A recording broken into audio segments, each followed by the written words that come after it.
नमस्कार, नमस्कार, नमस्कार दोस्तों। मैं Nikhilesh Jain Hindi ChessBase India channel पर आप सभी का हार्दिक अभिनंदन करता हूं। दोस्तों, आज से एशियन गेम्स में इंडिविजुअल के बाद अब टीम चैंपियनशिप की शुरुआत हो गई है, जिसमें भारतीय टीम टॉप सीड है। एकमात्र ऐसी टीम है जिसके सभी खिलाड़ी 2700 ऊपर के रेटिंग के हैं। तो आज क्या हुआ उस पर नज़र डालते हैं। सबसे पहले मैं आपको दिखा देता हूँ। मेंस वर्ग में पुरुष वर्ग में भारतीय टीम का मुकाबला आज मंगोलिया से था। भारत ने 3.5 आधे की जो है वो अंतर से जीत दर्ज की। गुकेश का मुकाबला ड्रॉ हुआ उन्हीं सुमिया से जिन्होंने अर्जुन को हराया था इंडिविजुअल में, और जिनके साथ विदित जीता हुआ मैच जीत नहीं पाए थे, ड्रॉ हुआ था। गुकेश भी जीत रहे थे लेकिन जीत नहीं पाए, तो सुमिया की तारीफ जो है वो आपको करनी ही पड़ेगी। प्रज्ञानंदा जीते, विदित जीते, अर्जुन जीते, और भारत ने 3.5 आधे की जीत दर्ज की। चाइना 3-1 से जीता। एक मैच चाइना जीता, 3 ड्रॉ हुए फिलीपींस से।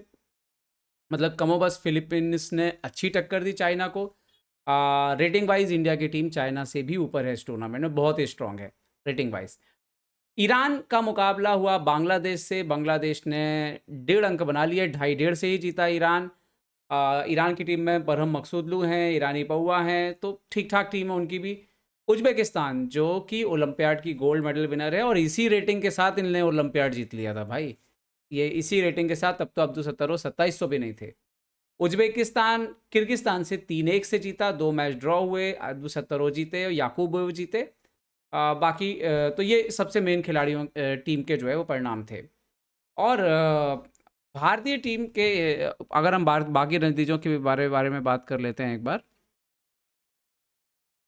तो ये है जो कि राउंड 2 की पेयरिंग है। अब कल भारत जो है वो उज्बेकिस्तान से खेलने वाला है। मतलब पहले बोर्ड पर आपको गुकेश और अब्दुल सत्तारोव का मुकाबला देखने के लिए मिलने वाला है। तो कल का मैच बहुत ही रोचक होने वाला है, और देखना होगा कि क्या भारत ओलंपियाड का हिसाब जो है वो एशियन में चुकता कर सकता है या नहीं कर सकता है। वो जो आज भी ओलंपियाड का जो परिणाम है भारत को बहुत चुकता है। ओके, इसके अलावा भारत की महिला टीम जो है वो आज उन्होंने अपना पहला मैच जीता है। कल वियतनाम से खेलेंगी। आज चाइना 2-2 से ड्रॉ हुआ उज्बेकिस्तान से। ये बहुत ही शॉकिंग है चाइना के हिसाब से, क्योंकि क्लासिकल मैच था, कोई रैपिड तो था नहीं। इंडिया ने फिलीपींस को 3.5 आधे से हराया, मतलब बड़े अंतर से हराया कंफर्टेबली। हरिका जीती, आज हम्पी को आराम दिया गया। वैशाली जीती, सविता श्री जीती, और वंतिका अग्रवाल का मुकाबला ड्रॉ रहा। तो ये थे ओवरऑल परिणाम। और अब बात करते हैं उस मुकाबले की जो मैं आपको दिखाने जा रहा हूँ। ये मुकाबला है प्रज्ञानंदा का, और सामने थे सेगमेंट बट चुलू। अगर मैं सही पढ़ रहा हूँ, नहीं पढ़ रहा हूँ तो आप लोग प्रोनाउंसिएशन नीचे लिख देना, बहुत मुश्किल है मंगोलियन खिलाड़ियों का प्रोनाउंसिएशन। उन्होंने तो हम मैं उनको सेगमेंट बुलाने वाला हूँ। According to me T should be silent. Okay, गलत भी हो सकता है। तो D4 से उन्होंने शुरुआत करी। नाइट F6 खेला यहाँ पर प्रज्ञानंदा ने। C4, E6 निम्जो इंडियन लग रहा था, लेकिन उन्होंने खेल दिया night F3। So then Praggnanandhaa ने खेला D5 G3। तो फाइनली यहाँ पर बिशप B4, बिशप D2, और प्रज्ञानंदा बिशप D6 वापस आ जाते। बिशप G2, प्रज्ञानंदा सेंटर को सपोर्ट लगाते हैं, C6 करके स्ट्रॉन्ग करते हैं, ट्राइंगुलर सेटअप इसको बोलते हैं, आपने पढ़ा होगा।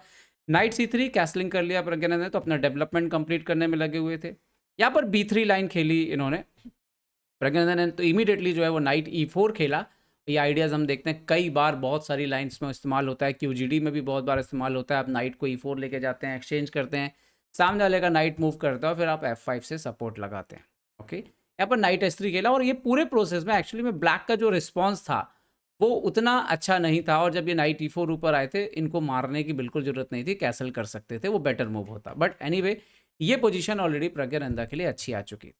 अब प्रज्ञानंदा सेंटर से ब्रेक देते हैं, क्योंकि उनके पास डबल बिशप भी है, और इस पॉन स्ट्रक्चर की वजह से यहाँ पर ये जो पीसेस हैं ये उतना अच्छा इनके बिशप काम नहीं कर रहे थे। खैर, बिशप C3 यहाँ पर प्रज्ञानंदा ने खेला। क्वीन E7, बोर्ड पर अच्छा खासा स्पेस था। इस एक्सचेंज के बाद बिशप और इम्प्रूव हुआ, कैसल किया यहाँ पर सेगमेंट ने। तो नाइट C6 एक और पीस डेवलप किया। क्वीन C2, तो E5 ये बहुत इंपॉर्टेंट मूव था, ताकि ये वाला बिशप जो है वो भी काम पे लग जाए। ओके, यहाँ पर इन्होंने किया किंग H1, और किंग H1 बेसिकली आइडिया ये था कि अगर वो यहाँ से कभी भी कुछ ऑपरेशन करते हैं तो ये बिशप जो है बहुत ही अनोइंग था। और दूसरा यहाँ पर की ज़रूरत अगर पड़े तो कभी नाइट को अगर रीलोकेट करना पड़े तो वो स्क्वायर का इस्तेमाल आप कर सकते हैं। यार E3 किया यहाँ पे इन्होंने। तो प्रज्ञानंदा खेलते हैं A5, नाइट G1, A4 तो प्रज्ञानंदा क्या कर रहे थे कि सामने वाले का जो मजबूत स्ट्रक्चर है इसको कहते हैं माइनॉरिटी पॉन अटैक। तो कुल मिला के पॉन स्ट्रक्चर से उन्होंने पूरी तरह से सेगमेंट को जो है पीछे छोड़ दिया था, और यहाँ पर पॉन प्ले बड़ा ज़बरदस्त था। इन्होंने खेला क्वीन A2, तो नाउ बिशप B4। ये एक्सचेंज बड़ा अच्छा था, टाइम से वो लेकर के आए, बट उसको करने के पहले रुक FD1 हुआ यहाँ पर, देन बिशप C3 उन्होंने एक्सचेंज किया, एंड देन क्वीन A3 को लेकर के अंदर चले गए। कुल मिलाकर के उन्होंने, प्रज्ञानंदन ने बोला कि बोर्ड पर बाकी जगह कुछ नहीं हो रहा है, यहाँ पे आपके पीसेस गेम पे नहीं है, ज़्यादा कुछ आप कर नहीं पा रहे, मेरा सेंटर तगड़ा है, तो आपका ये जो मजबूत सा सुंदर सा स्ट्रक्चर दिख रहा है इसको तोड़ देता हूँ मैं। ओके, रुक एक्सचेंज किया, रुक एक्सचेंज, यहाँ पर उन्होंने F3 करने की कोशिश की, और ये पोजीशन ऑलरेडी प्रज्ञानंदा के जो है पूरी तरह से पकड़ में आ चुकी थी।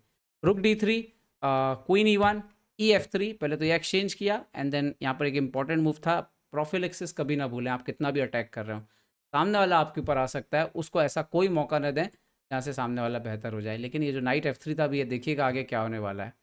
यहाँ पर यहाँ पे तो लग रहा था कि मैच बड़ा जल्दी खत्म होने वाला है। किंग F1, रुक F1, टाइम में प्रज्ञानंदा के पास आधा घंटा था। प्रज्ञानंदा ने यहाँ पे रुक D8 खेला, इन्होंने रुक D1 खेला, रुक D1 भी एक्सचेंज कर लिया प्रज्ञानंदा ने, और क्वीन A2 मारा, इन्होंने B into A4 मारा। अब आप देखिए, प्रज्ञानंदा के पास 21 मिनट था, सामने वाले के पास 9 मिनट था, लेकिन कितने भी बड़े आप खिलाड़ी हो, कभी कभी एक गलती से सामने वाले की वापसी हो जाती है, और जो हार रहा हो या जो छोटा खिलाड़ी हो वो तो अपनी अंतिम चाल तक देखता रहता है कि भाई यहाँ पे कब क्या मिल जाए मेरे को।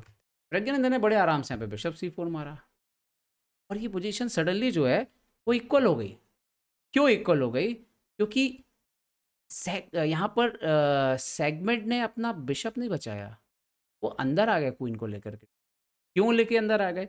क्योंकि अगर आप यहाँ पे इनका बिशप मारने के लिए जाएंगे तो सेगमेंट देंगे queen E8 check, king H7 only move, और फिर आएगी नाइट G5 सेक्रीफाइस, दूसरा piece sacrifice, double piece sacrifice आ रहा था।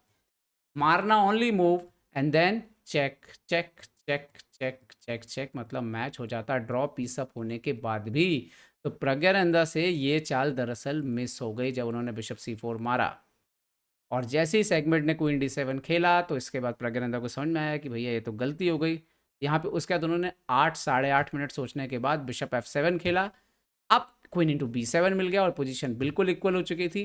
पर प्रज्ञानंदा के पास एक बात का फ़ायदा था कि सामने वाले के पास टाइम जो था वो काफ़ी कम था। यहाँ पर उन्होंने खेला क्वीन C2, किंग G1 खेला यहाँ पर सेगमेंट ने, तो प्रज्ञानंदा आते हैं क्वीन E4, किंग को लाना पड़ा F2, so now bishop D5। वो लगातार अटैक कर रहे थे, और ये प्रज्ञानंदा की खासियत है कि वो क्रिएट करते रहते हैं कुछ ना कुछ बोर्ड के ऊपर।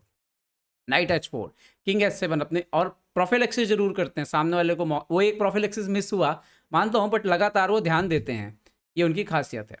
क्वीन D7, और प्रज्ञानंदा अब यहाँ पे खेलते हैं क्वीन C2, इन्होंने खेला बिशप D2, अब प्रज्ञानंदा खेलते हैं बिशप E4। यहाँ तक तो ऐसा लग रहा था कि कुछ खास तो नहीं होने जा रहा है, और अभी आप देखो क्या होता है। सामने वाले ने खेला इन्होंने क्वीन D6, तो प्रज्ञानंदा आते हैं नाइट E7। अब आपको लग रहा होगा कि ये तो G6 का स्क्वायर बचा रहे हैं, बट प्रज्ञानंदा के दिमाग में कुछ और चल रहा था, और इनको लगा चलो बढ़ते हैं, पॉन बढ़ना चालू A5। अब प्रज्ञानंदा देते हैं F4 ब्रेक, नेक्स्ट चाल में F3 आ रहा है, तो यहाँ पर उन्होंने मारा EF4, जो कि सही चाल थी, लेकिन टाइम कितना बचा? 38 सेकेंड। प्रज्ञानंदा ने खेला नाइट D5, इन्होंने मारा क्वीन E5, और प्रज्ञानंदा ने खेला नाइट C3, और इसके बाद सेगमेंट को ये लगा कि गेम खत्म हो गया, और वो सोचते रह गए, और उनका टाइम भी खत्म हो गया। यहाँ पे आपको 40 सेकंड जरूर दिखा रहे हैं, लेकिन ये खत्म हो गया, ये ऑर्बिटर से मैं कंफर्म कर चुका हूँ। तो अब मज़ेदार बात यह है कि देखने में ऐसा लग रहा है कि गेम लॉस हो गया। क्यों लॉस हो गया? अभी बिशप मर रहा है, और सपोर्ट लगाने के लिए एक ही स्क्वायर है क्वीन H5, और उसके बाद बिशप D3 आ रहा है, तो ऐसा लग रहा है तो गेम तो लॉस हो चुका है। बट एक्चुअली जब आप कंप्यूटर में डाल के इसको एनालिसिस कर रहे हैं तो समझ में आ रहा है ये लॉस नहीं था, ये बहुत ही इंटरेस्टिंग गेम था। मतलब ये सिर्फ जब टाइम होता तो वो सोचते ही रह गए, कैलकुलेट कर रहे होंगे ये तो लॉस है, और टाइम चला गया। अब यहाँ पे क्यों? यहाँ पे आप देखो क्वीन E2, और यहाँ पर आप नाइट से मारो, या आप चाहो तो आप बिशप से मार लीजिए, तो दोनों में कोई दिक्कत नहीं है। इसके बाद क्या होगा? किंग ऊपर आएगा E3। अब ये दिक्कत क्या है कि ये किंग अभी बाहर नहीं आ रहा, और ये पॉन जो है ना, ये बहुत डेंजर पॉन है, और ये किंग बहुत तेज़ी से मार्च कर रहा है यहाँ तक। मतलब ऐसा हो सकता है कि ये नाइट या बिशप आपको देना पड़े उस पॉन के लिए, और इसीलिए मैच ड्रॉ था। लेकिन कैलकुलेट ऐसे थोड़ी होता है, जब आप कैलकुलेट कर रहे हो, आपको दिख रहा है पीस डाउन हो, उतना कैलकुलेट ही करते रह गए और टाइम खत्म हो। तो इसको मैं थोड़ा आगे अगर आपको दिखा दूँ ये पोजीशन को, मान लीजिए कि नाइट E2 हुआ, या सॉरी बिशप E2 कर देते हैं, किंग E3 आता है। अब मान लीजिए कि वो खेल देते हैं, चलो बिशप को पीछे खींच देते हैं, तो किंग D4, अभी आपको नाइट हटाना पड़ेगा। अब मान लीजिए कि आप सोचें कि चलो मैं इधर से लाके इधर से, मैं सिर्फ कुछ एग्जांपल दे रहा हूँ, सपोर्ट दे देता हूँ। आप इधर आओगे तो नाइट जी6 का वो अपने नाइट को गेम में ले आएंगे, क्योंकि यहाँ से तो वो होल्ड कर लेंगे और आपका किंग बहुत दूर है। किंग सेंटर पे होता तो कहानी अलग होती। और ये जो किंग, ये नाइट है, ये बहुत जल्दी ट्रैवल करते हुए जो है इस ऊँट को परेशान, इस मतलब इस स्क्वायर को कंट्रोल में कर लेगा। इसीलिए पोजीशन ड्रॉ थी। आप चाहो तो बोर्ड पे लगा के ज़रा चेक कर लेना। पर वहाँ पे तो खैर टाइम ख़त्म हो गया भाई का, और उन्होंने जो है नाइट C2 के बाद ही यहाँ पर जो है गेम में हार स्वीकार कर ली थी। यहाँ पे पहले जैसे नाइट C2 हुआ है, यहाँ पर नाइट C3 सॉरी, इसके बाद ही सामने वाले का टाइम जो है ख़त्म हो गया था। बढ़िया मैच था प्रज्ञानंदा का, बहुत ही इंटरेस्टिंग था। देखिए एक चाल मिस हुई और कैसे पूरा खेल जो है वो बदलने वाला था। तो उम्मीद करते हैं कल भारतीय टीम का प्रदर्शन शानदार रहे उज्बेकिस्तान के खिलाफ। मैं जा रहा हूं कल ट्रैवल करते हुए इंदौर में, क्योंकि वहां पे होने वाला है एक मुकाबला चेस बेस इंडिया का। बट जो भी होगा मैं अपडेट जो है वो आपके लिए ला करके जो है ज़रूर देता रहूँगा। तो उम्मीद करता हूँ वीडियो आपको पसंद आया होगा। पसंद आया तो लाइक शेयर और सब्सक्राइब करना ना भूलें। देखते रहिए ChessBase India. ChessBase India के लिए मैं निकलेश जैन। जय हिंद दोस्तों।